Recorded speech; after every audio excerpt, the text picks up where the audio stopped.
শুধু রহমতের ফেরেশতাই নাজিল হয় না, বরং রহমতের ফেরেশতার যিনি সর্দার আর রূহ জিবরাইল আলাইহিস সালামের আরেকটি পদবী নাম হলো রূহুল আমিন। সেও অবতীর্ণ হন, তবে দুনিয়ার কোনো মানুষ দেখতে পারে না। হ্যাঁ, যদি আল্লাহ তাআলা কাউকে সেই কাশফ দান করে থাকেন, সেই চক্ষু দান করে থাকেন, তাহলে ওই বিশেষ ব্যক্তি জিবরাইলকেও দেখতে পারে। তো এখানে মারিয়ামের কাছে জিবরাইল আলাইহিস সালাম এসেছেন বাশারান সাবিয়্যা, একটি সুঠাম দেহী পুরুষের সুরত ধরে, আকৃতি ধারণ করে এসেছেন।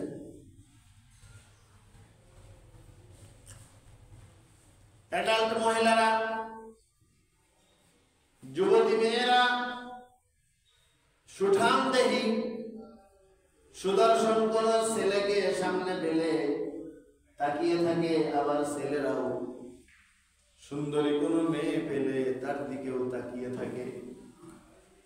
এটা হলো নারীর দিকে পুরুষের আকর্ষণ, পুরুষের দিকে নারীর আকর্ষণ। এই আকর্ষণ হলো আল্লাহ তাআলার পক্ষ থেকে তাবেঈ প্রদত্ত একটি আকর্ষণ। এই আকর্ষণকে যদি কেউ নিবৃত্ত রাখতে পারে, হেফাজত রাখতে পারে, এর বিনিময়ে আল্লাহ তাআলা তাকে জিহাদের সওয়াব দান করেন। কিসের সওয়াব দান করেন? জিহাদের সওয়াব দান করেন। কেন? আল্লাহ তাআলা কোরআনে বলে দিয়েছেন, কুল লিল মুমিনিনা ইয়াগুদ্দুনা মিন আবসারিহিম ওয়া ইয়াহফাযু ফুরুজাহুম। হে আমার হাবিব, আপনি আপনার মুমিন উম্মতদেরকে জানিয়ে দেন তারা যেন বেগানা নারীদের দিকে না তাকায় এবং তারা তাদের দৃষ্টিকে অবনত রাখে। ওয়াকুল লিল মুমিনাত, আর মুমিন নারীদেরকেও জানিয়ে দিন, ইয়াগুদ্দুনা মিন আবসারিহিন্না ওয়া ইয়াহফাযনা ফুরুজাহুম, তারাও যেন তাদের দৃষ্টিকে বেগানা পুরুষ দেখা থেকে অবনত রাখে, বুঝে রাখে এবং নিজের লজ্জাস্থানকে হেফাজত করে। তাহলে বোঝা গেল লজ্জাস্থানের হেফাজত, জিনা থেকে নিজেকে বিরত রাখার অনন্য একটা পদ্ধতি হলো চক্ষুর হেফাজত। কিসের হেফাজত? চক্ষুর হেফাজত। আল্লাহ রাসূল বলেন, আল আইনানি তাজনিয়ান, মানুষের চোখ দুটিও জিনা করে। চোখ দুটিও কি করে? জিনা করে। জিনাহুমান নাযার, চোখের জিনা হলো অপাত্রে দৃষ্টিপাত করা। তাহলে চোখের হেফাজত কি? কোন অপাত্র বেগানা কোন নারীর দিকে কোন পুরুষ তাকাবে না, আর বেগানা কোন পুরুষের দিকে কোন নারী তাকাবে না। আল্লাহ রাসূল আলীকে বললেন, ইয়া আলী, লাকাল উলা লাইসা লাকাল উখরা। হঠাৎ যদি কোনো নারী আপনার সামনে পড়ে যায়, দৃষ্টির সামনে এসে যায়, তাহলে সঙ্গে সঙ্গে আপনি আপনার চোখকে ফিরিয়ে রাখেন। দ্বিতীয়বার ইচ্ছাকৃত আর তাকানো যাবে না, এটা হাদিসের নির্দেশনা। দ্বিতীয়বার শয়তান আপনাকে ঠেলবে, আরেকবার দেখ। এইবার যদি দেখেন, তাহলে আল্লাহর হুকুমকে অমান্য করলেন, শয়তানের নির্দেশনাকে পালন করলেন। আমাদের বন্ধু কে আর শত্রুকে? শয়তান আমাদের বন্ধু না শত্রু? আর আল্লাহ আমাদের বন্ধু না শত্রু? মানব কাকে? আল্লাহকে। আর অমান্য করবো কাকে?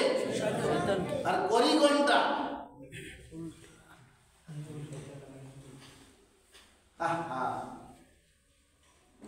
এই যে মোবাইল চলে আসছে, এই যে টিভি, বলেন মানুষের নজরের কোন হেফাজত কি আর হচ্ছে? আল্লাহ রাসূল বলেন, যদি কোনো পুরুষ বেগানা নারীর দিকে, যদি কোনো নারী বেগানা পুরুষের দিকে তাকায়, এটা কত বড় অপরাধ। এই অপরাধের শাস্তি হিসেবে কিয়ামতের দিন আল্লাহ তাআলা তার চোখের ভিতরে সীসা গলায় আর ঢেলে দেবে। বলেন নাউযুবিল্লাহ। কি গলায় ঢেলে দেবে? সীসা গলায় ঢেলে দেবে। আর যেই নারী বেপরদা হইয়া উলঙ্গ অবস্থায়, অর্ধ নগ্ন অবস্থায় রাস্তায় বেরিয়ে পড়ে, এই অর্ধ পোশাকে, নগ্ন পোশাকে যখন রাস্তায় বের হলো, মানুষ অবাক হয়ে তার দিকে তাকায়। যত মানুষ তাকাইল, তাদের চোখে যেই পরিমাণ সীসা গলায় ঢেলে দেওয়া হবে, ওই পরিমাণ সীসা ওই নগ্ন মহিলার গায়েও ঢেলে দেওয়া হবে। আল্লাহ তাআলা এই নোংরা নিকৃষ্ট পরিবেশটাকে পরিবর্তন করার ব্যবস্থা করে দিন। বলেন আমিন। ইসলামী খেলাফত প্রতিষ্ঠা না হওয়া পর্যন্ত আমার আপনার ওয়াজে এই পরিবেশ কোনোদিনও পরিবর্তন হবে না। আপনি কয়জনকে বলবেন, কয়জনকে বুঝাবেন? কে মানবে আপনার কথা? কে শুনবে আপনার কথা? কে শুনবে কোরআনের হাদিসের এই মর্মবাণী? আর যদি সংসদে আইন পাস হয়ে যায় যে আজকে থেকে বাংলাদেশের ঘরের বাইরে কোন নারীকে বেপরদা অবস্থায় দেখা যাবে না, যদি দেখা যায় তার ব্যাপারে আইনানুগ ব্যবস্থা নেওয়া হবে। এরপরে কি আর কোন মা বোনরা বেপরদা হয়ে রাস্তায় বের হবে? বলেন। আর যদি বোরকা পরে বের হয়, পর্দার সাথে বের হয়, তাহলে ওই মহিলাও সীসা গলায়া তার গায়ে ঢেলে দেওয়ার এই শাস্তি থেকে বেঁচে গেল, পুরুষরাও তাদের চোখে গলিত সীসা ঢেলে দেওয়ার শাস্তি থেকে বেঁচে গেল। যেই সরকার এই আইন পাশ করবে, সেই সরকার এই দেশের 20 কোটি মানুষের গুনাহ থেকে যে হেফাজত করলো, তার জন্য আল্লাহ তাআলা ওই সরকারকেও আজর সওয়াব দেন।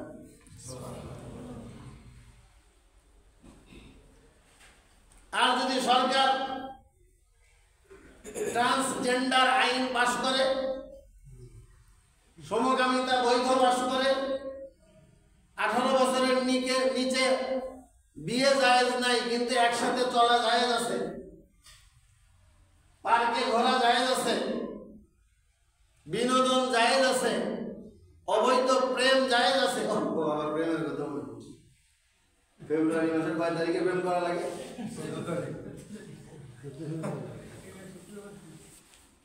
কিবা এই বছর একবারে পবিত্র দিনে পবিত্র গান চালায়।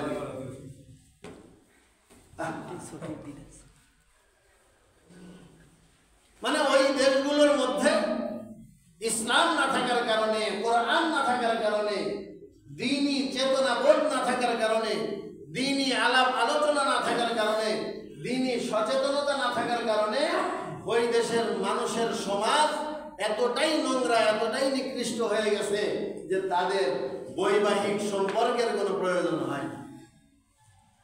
যে কোনো পুরুষ তাদের শাহওয়াত পুরা করতে চাইলে যে কোনো নারীকে কাছে পায়, যে কোনো নারী তার শাহওয়াত পুরা করতে চাইলে যে কোনো পুরুষকে কাছে পায়। আইনানুগ তাদের বিরুদ্ধে কোনো সামাজিক বা রাষ্ট্রীয় ব্যবস্থা নেওয়ার সুযোগ নাই, যার কারণে ওই দেশগুলোর ভিতরে সংসার নাই। সন্তান শুধু মাকে চেনে, বাবাকে চেনে না। মা বাবার আদর স্নেহ দিয়ে আমাদের দেশের প্রতিটি মানুষ যেভাবে বড় হয়, ইনিকে বলে তোমার আব্বু, ইনিকে তোমার মা, ইনিকে তোমার দাদা, ইনিকে তোমার চাচা, ইনিকে তোমার মামা, ইনিকে তোমার নানা। আমাদের আছে না নাই? মা বাবা আছে না নাই? আছে না নাই, নানা নানি আছে না নাই। বেশি দূর যাওয়া লাগবে না, আপনি এই বার্মায় গিয়ে দেখেন, চায়নায় গিয়ে দেখেন, আমেরিকায় গিয়ে দেখেন, তাদের এই জিনিসগুলো এখন আর খুঁজে পাওয়া যায় না, আগে খুঁজে পাওয়া যায়। কেন? বাবা ছেলে চিনবে কোত্থেকে? মাই জানে না যে কোন পুরুষের সাথে মেলামেশা করার কারণে তার গর্ভে সন্তান। সুতরাং তাদের পরিবার নেই, তাদের সংসার নেই, তাদের জীবনের কোনো মায়া মমতা বলতে কিছু নেই, যার কারণে কেউ কাউকে ভালোবাসে না। কেউ কাউকে কি করে না? ভালোবাসা বলতে ওদের সমাজে কিছুই নেই। ভালোবাসা তো স্বামী স্ত্রীর মধ্যে হয়, ভালোবাসা তো ভাই ভাইয়ের মধ্যে হয়, ভালোবাসা তো নানা নাতির মধ্যে হয়, দাদা নাতির মধ্যে হয়। এগুলো তো ওই দেশে নেই, এই জন্য ভালোবাসাও নেই। তো ভালোবাসা যেহেতু দুনিয়া থেকে চিরতরে বিদায় হয়ে গেছে, এই জন্য ভালোবাসার চর্চা করার জন্য বছরে একটা দিবস ঠিক করছে যে 14ই ফেব্রুয়ারি আমরা সবাই সবাইকে কি করব? ভালোবাসা। কারণ ভালোবাসার তো আর কোনো তাল খুঁজে পায় না। কাকে ভালোবাসবে? নানা নানার কাজে ব্যস্ত, দাদা দাদার কাজে ব্যস্ত, মামা মামার কাজে ব্যস্ত, ভাই ভাইয়ের কাজে ব্যস্ত। শুধুমাত্র জৈবিক কারণে বিপরীত লিঙ্গের কোনো নারী পুরুষকে, কোনো পুরুষ নারীকে আকর্ষণ করে সীমিত সময়ের ভালোবাসা দেখানোর জন্য ওই বছরে একটা দিন ধার্য করছে।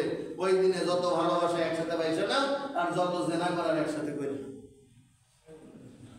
সুতরাং 14ই ফেব্রুয়ারির এই ভালোবাসা দিবস আমেরিকা পালন করতে পারে, ভারত পালন করতে পারে, চায়না পালন করতে পারে, রাশিয়া পালন করতে পারে, কিন্তু কোন মুসলমানের দেশ এই ভালোবাসা দিবস পালন করতে আবার আসতে হয়ে গেল না। আপনারা মনে হয় ভালোবাসার পক্ষে বলে কি পারে? সাবধান, আপনার ছেলে মেয়ে যেন 14ই ফেব্রুয়ারিতে ভালোবাসার নামে ঘর থেকে বের না হয়। ভালোবাসার দরকার হলে আমি বাবা আমাকে বাস, আমি মা আমাকে বাস, আমি মামা, আমি নানা। ভালোবাসা মানে হলো একজন আর একজনের জন্য ত্যাগ স্বীকার করা, একজন আর একজনের সাথে কুশল বিনিময় করা, একজন আর একজনের মনের কষ্টকে দূর করা। এইটার নাম হলো ভালোবাসা। ভালোবাসা মানে নোংরামি নয়, ভালোবাসা মানে জেনার সরাসরি নয়। আল্লাহ তাআলা আমাদেরকে বুঝবার আমল করবার তৌফিক দান করেন। তো হযরত মারিয়াম যখন জিবরাইলকে দেখলেন সুঠামদেহী পুরুষ সামনে চলে এসেছে, মারিয়াম কি বললেন? আউযু বিররহমান, বলেন মিনকা ইন কুনতা তাকিয়া। তাহলে আপনি যদি পুরুষ হন, কোন নারী আপনার সামনে এসেছে যার দিকে দেখলে আপনার দিলের আকর্ষণ বাড়ে, এই দোয়াটা বলুন। আপনি যদি নারী হন, কোন পুরুষ আপনার সামনে এসছে যার দিকে তাকাইলে তার প্রতি আপনার আকর্ষণ তৈরি হয়, জৈবিক আকর্ষণ, তাহলে এই দোয়াটা বলেন আউযু বিররহমান মিনকা ইন কুনতা তাকিয়া। এটা পড়ছে কে? মারিয়াম। কে পড়ছে? আমি রহমানের কাছে আশ্রয় চাই। কার কাছে আশ্রয় চাই? রহমান কে? জোরে বলেন কে? কার কাছে আশ্রয় চাই? রহমান আল্লাহর কাছে আশ্রয় চাই। মিনকা, আপনার অনিষ্ট থেকে, আপনার দ্বারা যেন আমি ক্ষতিগ্রস্ত না। বিবাহের পরে স্বামী স্ত্রী মিলা, স্ত্রীর জন্য স্বামী রহমত, স্বামীর জন্য স্ত্রীর রহমত। আর বিয়ের আগে নারী পুরুষ মেলা, নারীর জন্য পুরুষ গজব, পুরুষের জন্য নারী গজব। কথাটা কি বুঝে আসছে? এই যে প্রত্যেকটা ফ্যানের গোড়ায় তার আছে না নাই? একটা তারের নাম নেগেটিভ, আর একটা তারের নাম কি পজিটিভ। এই নেগেটিভ আর পজিটিভ যতক্ষণ এক না হবে ততক্ষণ ফ্যান ঘুরবে না। নেগেটিভ আর পজিটিভ যতক্ষণ এক না হবে লাইট জ্বলবে না। নেগেটিভ আর পজিটিভ যতক্ষণ এক না হবে ততক্ষণ ফ্রিজ ঠান্ডা হবে না, ইস্ত্রি গরম হবে না, চায়ের ফ্লাক্সে পানি গরম হবে না। অর্থাৎ যত উপকারের লাইন আছে সব জায়গায় নেগেটিভ আর পজিটিভ এক করার কি আছে? ব্যবস্থা আছে। কিন্তু ওই যেই জায়গায় এক করার ব্যবস্থা রাখছে সেই জায়গায় এক না করে যদি ওই তারের বাইরে গিয়ে এক হয়ে যায় কি হবে বলেন? ফায়ার। কি হবে? ফায়ার হবে।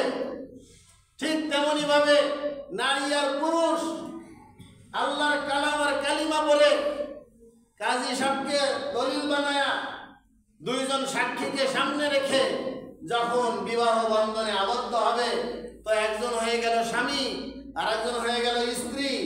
সবাই খুশি, খেজুর ছিটাচ্ছে, কলিমা করতেছে, আনন্দ করতেছে, আর মা বাবা বলতেছে কয়দিন পরে আমাদের নাতি নাতকুরা আসবে। সবাই আনন্দিত, সবাই খুশি, সবাই শান্তি। আর যদি এর বাইরে ওই বাগানের ভিতরে আর পার্কের ভিতরে গিয়ে নিয়মের বাইরে গিয়ে নেগেটিভ পজিটিভ একত্র করে তখন কি হবে বলেন? ফায়ার। কি হবে? আগুন। দুনিয়াতেও আগুন, আখেরাতেও আগুন। মাঝে মাঝে ডাস্টবিনের ভিতরে ছোট ছোট বাচ্চা পাওয়া যায়। কেন পাওয়া যায়? এই ফায়ার। কি হয়েছে বলেন? ফায়ার হয়েছে। এই জন্য ডাস্টবিনে সুন্দর সুন্দর বাচ্চা পাওয়া যায়। পলিথিনের ভিতরে তাজা বাচ্চা ফেলাই দিয়ে মায়েরও খবর নেই, বাপেরও খবর নেই, মা বাবা খুঁজে পাওয়া যায়। এগুলো ফায়ার। এগুলো কি? এই পরিবেশ চলতে দেওয়া যাবে না। তো 14ই ফেব্রুয়ারি বন্ধ করে মনে থাকবে দোয়াটা বলেন, আউযু বিররহমান মিনকা। এটা মহিলা পুরুষকে বলার সময় বলবে। আর যদি পুরুষ মহিলাকে বলে তখন মিন কি বলতে হবে? কি বলতে হবে? আউযু বিররহমান বলেন। মিন কি? কি মানে তুমি মহিলা, আর কা মানে তুমি পুরুষ। তুমি মহিলা থেকে আমি রহমানের কাছে পানা চাই, এটা কে বলবে? পুরুষ বলবে। আর তুমি মহিলা থেকে, তুমি পুরুষ থেকে আমি রহমানের কাছে পানা চাই, কে বলবে? মহিলা বলবে। আউযু বিররহমান বলেন। মিনকা মারিয়াম বলতেছে, আর আমরা বললে কি বলবো? মিনকি ইন কুনতা তাকিয়া। যদি তুমি আল্লাহকে ভয় করো, যদি তোমার অন্তরের মধ্যে আল্লাহর ভয় থাকে, তাহলে তোমার অনিষ্ট থেকে আমি পানা চাই আমার রহমান আল্লাহর কাছে। এটাকে বলা হয় তাকওয়া। এটাকে বলা হয় কি? তাকওয়া। আর এখন তো যুবকরা চিন্তা করে নির্জন অবস্থায় যদি কোনো যুবতী পাইতাম, আর যুবতীরা চিন্তা করে নির্জন অবস্থায় যদি কোনো যুবক পাইতাম। এগুলো বেঈমানি চিন্তা ভাবনা। ইমানদারের চিন্তা ভাবনা হলো এইটা যে নির্জন অবস্থায় যুবতী যুবক পেয়েছে তো বলতেছে আউযু বিররহমানি মিনকা ইন কুনতা তাকিয়া। আমি রহমান আল্লাহর কাছে তোমার কাছ থেকে পানা চাইতেছি, যদি তুমি আল্লাহকে ভয় করে থাকো আমার সামনে থেকে দূরে সরে যাও। এই দোয়া বলতে পারবেন তো ইনশাআল্লাহ? পারবেন তো ইনশাআল্লাহ? আজকে এই হুজুররা ওয়াজ করে দেখে বাংলাদেশে জেনা একটু হইলেও কম হয়। হুজুররা ওয়াজ করে দেখে বাংলাদেশের পুলিশরা ঘুষ খাওয়ার সময় একটু টেনশন করে যে আমি অপরাধ করতেছি। সুদ খাওয়ার সময় মানুষ একটু টেনশন করে যে আমি অপরাধ করতেছি। যদি ওলামায়ে কেরাম না থাকতো, মসজিদ না থাকতো, মাদ্রাসা না থাকতো, এই বয়ানগুলো না হইতো। তাহলে পাপরে মানুষ পাপই মনে করতো না, ঠিক কিনা? আউযু বিররহমানি মিনকা ইন কুনতা তাকিয়া। মারিয়াম এই দোয়া করে জিবরাইলকে এই কথা বললেন। জিবরাইল বলে, আরে আমি কোনো পুরুষ মানুষ নই, আমি কোনো কি নই, পুরুষ মানুষ নেই। ক্বালা ইন্নামা আনা রাসূলু রাব্বিক, আমি হইলাম তোমার রবের নিকট থেকে আমি রাসূল হিসেবে, বার্তাবাহক হিসেবে প্রেরিত। লিআহাবা লাকি গুলামান যাকিয়া, আমি তোমাকে শুধু একটি পবিত্র সন্তান এর সুসংবাদ দেওয়ার জন্য, প্রসেস দেওয়ার জন্য আল্লাহর পক্ষ থেকে এসেছি। ক্বালাত, মারিয়াম বলে, আন্না ইয়াকুনু লি গুলাম, আমার আবার সন্তান কি করে হবে? ওয়ালাম ইয়ামসাসনি বাশার, আমি আমার জীবনে কোনো পুরুষ মানুষকে স্পর্শ করিনি, কোনো পুরুষ আমাকে স্পর্শ করেনি। ওয়ালাম আকু বাগিয়া, আমি তো কোনো অসতী নারী নই, আমি তো কোনো জেনাকারিনী নই। ক্বালা কাযালিক, জিবরাইল বলে, এটা আল্লাহর ফয়সালা। পুরুষের সংস্পর্শ ছাড়াই, জেনা করা ছাড়াই, বিবাহ করা ছাড়াই, ও মারিয়াম, আল্লাহ তাআলার সিদ্ধান্ত তোমার কোলে, তোমার পেটে তোমার সন্তান পয়দা করবে। কে সৃষ্টি করনেওয়ালা? আল্লাহ। জোরে বলেন না, কে সৃষ্টি করবে? আল্লাহ। কেমন লাগে একজন মানুষ 15 বছর বয়স হয়েছে, অ্যাডাল্ট হলো কেবল, কতটুকু বা বুদ্ধি, এই অবস্থায় জিবরাইল আলাইহিস সালাম এই কথা বলতেছেন এসে যে তোমার বিবাহও লাগবে না, কোনো পুরুষের সংস্পর্শও লাগবে না, আল্লাহর ফয়সালা, তোমার পেটে সন্তান আসবে, আর সেই সুসংবাদ দেওয়ার জন্য আমি আগমন করেছি। ক্বালা রাব্বুকি হুয়া আলাইয়া হাইয়িন, ও মারিয়াম, তুমি মনে করতেছো এটা অনেক কঠিন কাজ, কিন্তু তোমার রব কি বলে জানোনি? তোমার রব বলে এই কঠিন কাজ মারিয়ামের জন্য কঠিন হতে পারে, পৃথিবীর প্রতিটি মানুষের জন্য কঠিন হতে পারে, কিন্তু আমি আল্লাহর জন্য এটি সহজ। আল্লাহর জন্য কি বলে? সহজ। সকল অসম্ভব কাজ আল্লাহর জন্য সম্ভব এবং সহজ। এই যে 5ই আগস্টের আগে মানুষ মনে করছিল যে এই সরকারের হাত থেকে আমরা জীবনেও রেহাই পাবো না। আমরা যখন জুমার সময় বিপরীত মুখে কথাবার্তা বলতাম, অনেকেই তিরস্কার করতো যে হুজুর সাবধানে কথা কন, বিপদ আসবে, পরে চাকরিও থাকবে না। এখন তো একটু কইতে পারতেছেন, এই কওয়ার সুযোগও থাকবে না। কি বলতো না বলেন? কিন্তু এই অসম্ভবকে সম্ভব করেছে কে? জোরে বলেন না কে? আল্লাহ করেছেন। তো আল্লাহ তাআলার কাছে সকল কঠিন জিনিস সহজ, সকল অসম্ভব সম্ভব। ইন্নামা আমরুহু, আল্লাহর শানি হলো এমন, ইযা কাযা আমরান, কোন কিছুর যখন তিনি ফয়সালা করেন, আইয়াকুলা লাহু, তখন এটাকে বলেন কুন ফায়াকুন, কুন বলেন হও, সাথে সাথে হইয়া যায়। ওয়ালিনাজআলাহু আয়াতাল লিন্নাস, এটি একটি দৃষ্টান্ত আল্লাহ তাআলা সৃষ্টি করতে চান সারা দুনিয়ার মানুষের জন্য। ইতিপূর্বে আল্লাহ তাআলার মানব সৃষ্টির 3টি সিস্টেম চলে গেছে। বাবা আদমকে সৃষ্টি করেছেন মাটি দিয়ে, কোনো নারী পুরুষের সহায়তার প্রয়োজন হয় নাই। মা হাওয়াকে সৃষ্টি করেছেন মিন দিলাইহিল আইসার, বাবা আদমের বাম পাজরের বাঁকা হাড় দিয়ে সৃষ্টি করেছেন। পুরুষের সহায়তা লাগছে, নারীর প্রয়োজন হয় নাই। আর আদম সন্তান সেই আদম আলাইহিস সালামের জামানা থেকে নিয়ে ঈসা আলাইহিস সালামের জামানার আগ পর্যন্ত সকল মানুষ সৃষ্টি হয়েছে মাতা আর পিতার, বাবার বীর্য দিয়ে আর মায়ের রেহমের পানি দিয়ে। এখন আল্লাহ তাআলা চতুর্থ আর একটা সিস্টেমে সৃষ্টি করতে চান, সেটা হলো পুরুষের সহায়তা লাগবে না, শুধু মায়ের রেহেমের পানি দিয়ে আল্লাহ তাআলা মানুষ সৃষ্টি করে দেখাইতে চান। তাহলে মানুষ সৃষ্টির মোট 4টা সিস্টেম হলো, ডাইরেক্ট মাটি দিয়ে, শুধু পুরুষের সহায়তা নিয়ে, নারী পুরুষের সহায়তা নিয়ে, আবার শুধু নারীর সহযোগিতা নিয়ে। তো ঈসা আলাইহিস সালাম সৃষ্টি হয়েছেন শুধু নারীর সংস্পর্শ থেকে। ও রাহমাতাম মিন্না, আর এটি আল্লাহ তাআলার পক্ষ থেকে একটি রহমত। ওয়া কানা আমরাম মাকদিয়া, আর এটা আল্লাহ তাআলার পক্ষ থেকে ফয়সালাকৃত কাজ। এটা তুমি চাইলেও হবে, না চাইলেও হবে। আমিও চাইলেও হবে, না চাইলেও হবে। তুমি যদি বলো যে আপনি চলে যান, আপনার এই সমস্ত কথা বলা লাগবে না, তারপরেও আমি যদি এমনিও চলে যাই, তাও আল্লাহর ফয়সালা এটা হবে।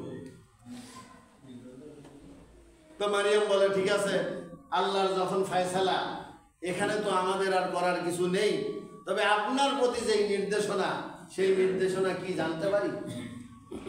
তো জিবরাইল বলে আমার প্রতি নির্দেশনা হলো আপনার গলার নিচে এই জায়গায় আমি একটু থুথু নিক্ষেপ করব, তাও মুখ দিয়ে কোনো হাত স্পর্শ করব না। আপনি একটু গলাটা উঁচা করবেন, আমি এইটুক করব। বলে এটা যদি আল্লাহ তাআলার নির্দেশ হয়ে থাকে আপনারও করতে হবে, আর আমার উপর যদি এই নির্দেশ হয়ে থাকে আমাকেও মানতে হবে। আল্লাহর নির্দেশের প্রতি মারিয়ামের কতটা শ্রদ্ধা, কতটা ভক্তি ছিল। আজকে আমরা মুসলমান, যদি বলি যে জান্নাতে যাবেন কে কে হাত তোলান, কি কারো হাত কি নিচে থাকবে? কিন্তু হাইয়া আলাস সালাহ, নামাজের জন্য এসো, আল্লাহর কাছে প্রার্থনা করার জন্য এসো। হাইয়া আলাল ফালাহ, আল্লাহর কাছে চাইলেই তুমি সফল হবা। কিন্তু খেতা কম্বলের ভিতর থেকে বের হয়ে ফজরের নামাজে আমরা কেউ হাজিরা দিতে পারি না। তার কারণ হলো আল্লাহ তাআলার হুকুম যে পালন করা লাগবে, এই গুরুত্বটা আজকে আমরা মুসলমানদের অন্তরের ভিতরে নেই।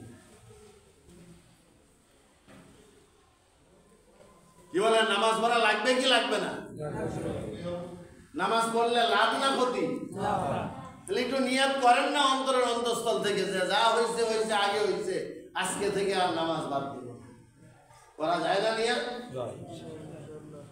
করা যায় না নিয়ত? আল্লাহর হুকুম লঙ্ঘন করে জীবনে কোনোদিন সফলতা অর্জন করা যাবে না। এরপরে জিবরাইল আলাইহিস সালাম থুথু দিয়ে চলে গেলেন। 1 ঘন্টার মধ্যে, কয় ঘন্টা? সাধারণত সন্তান মায়ের পেটে কয়দিন থাকে? 9 মাস থাকে। অথচ মারিয়ামের পেটে ঈসা আলাইহিস সালাম মাত্র 1 ঘন্টা ছিল। কয় ঘন্টা? 1 ঘন্টা ছিল। 1 ঘন্টার মধ্যেই গর্ভ সঞ্চার, গর্ভ বড়, এবং 9 মাসের কাজ ওই 1 ঘন্টায় শেষ হয়ে অটোমেটিক, কোনো নার্স ছাড়া, কোনো সিজার ছাড়া, কোনো ধাত্রী ছাড়া অটোমেটিক আল্লাহ তাআলা তার গর্ভ থেকে ঈসা আলাইহিস সালামকে বের করে নিয়ে আসছে। পরবর্তী ঘটনা ফান্তাবাদাত, এগুলো ইনশাআল্লাহ আগামী জুমায় আলোচনা করব। আরেকটি দাওয়াত দেই আপনাদেরকে, আগামী 21শে ফেব্রুয়ারি, অর্থাৎ আগামী শুক্রবারের পরের শুক্রবার, আলহামদুলিল্লাহ জামিয়া সিদ্দিকিয়া বাগেরহাট বিসমিল্লাহ মাদ্রাসায় বার্ষিক ওয়াজ মাহফিল হবে। সেই ওয়াজ মাহফিলে এই বাগেরহাটে প্রথম আগমন করতেছেন শেখ মুফতি আলী হাসান ওসামা। নাম শুনছেন কখনো? অনেকেই শুনেছেন, অনেকেই শুনেন নাই। অত্যন্ত গভীর ইলম রাখেন, এবং বর্তমানে যিনি বাইতুল মোকাররমের খতিব সম্মানিত মুফতি আব্দুল মালিকের অত্যন্ত স্নেহধন্য ছাত্র, নবীন আলেম। তবে এত বেশি জনপ্রিয় হয়েছেন এবং মানুষের কাছে এত বেশি সমাদৃত হয়েছেন, বাগেরহাটে প্রথম আসতেছেন, আমি আশা করব যে সর্বোচ্চ সংখ্যক মানুষের কাছে যেন দাওয়াত পৌঁছে, এই জন্য আপনাদের সহযোগিতা চাই, যেন সেই জায়গায় সকলেই আমরা। যখন মামুনুল হক সাহেবকে আমি বাগেরহাটে দাওয়াত দিয়ে নিয়ে এসেছিলাম 2011 সালে, তখন কিন্তু মামুনুল হক সাহেবকে কেউ চেনেন। এখন তো মাশাআল্লাহ, যখন আহমদ শফি সাহেবকে 2011 সালে 12 সালে আনছিলাম, তখন আহমদ শফি সাহেবকে কেউ চেনেন নাই, মানুষ অত হয় নাই। আমরা প্রথম হেলিকপ্টারে উঠাইছি, অনেকে অনেক রকমের কথা বলছে যে হুজুর রে ওয়াজে দাওয়াত দিতে আমার হেলিকপ্টার লাগে কেন। তো ওই আহমদ শফি সাহেব কিন্তু বাগেরহাটে আসছিল প্রথম হেলিকপ্টারে চড়ে, পরে গিয়ে তিনি বলছেন যে হেলিকপ্টার আমার কাছে রিক্সার মতন মনে হয়। কিসের মতন মনে হয় বলছেন? জোনায়েদ বাবুনগরীকেও বাগেরহাটে 2011 সালে আমার দাওয়াতে আল্লাহ তাআলা নিয়ে আসছিলেন। তো এই আলী হাসান ওসামা, তারপরে মরহুম চরমনায় পীর সাহেব ইসহাক রহমতুল্লাহ আলাইহির সুযোগ্য সাহেবজাদা ফেরদাউস বিন ইসহাক, উনিও বাগেরহাটে প্রথম আসতেছেন। এই জন্য আপনারা নিজেরাও থাকবেন এবং সকলকেই দাওয়াত দেবেন, যাতে করে এই মাহফিলটা পরিপূর্ণভাবে সফল বাস্তবায়ন হয়। ওয়া আখির দাওয়ানা আলহামদুলিল্লাহি রাব্বিল আলামিন। যাদের সুন্নত বাকি আছে পড়ে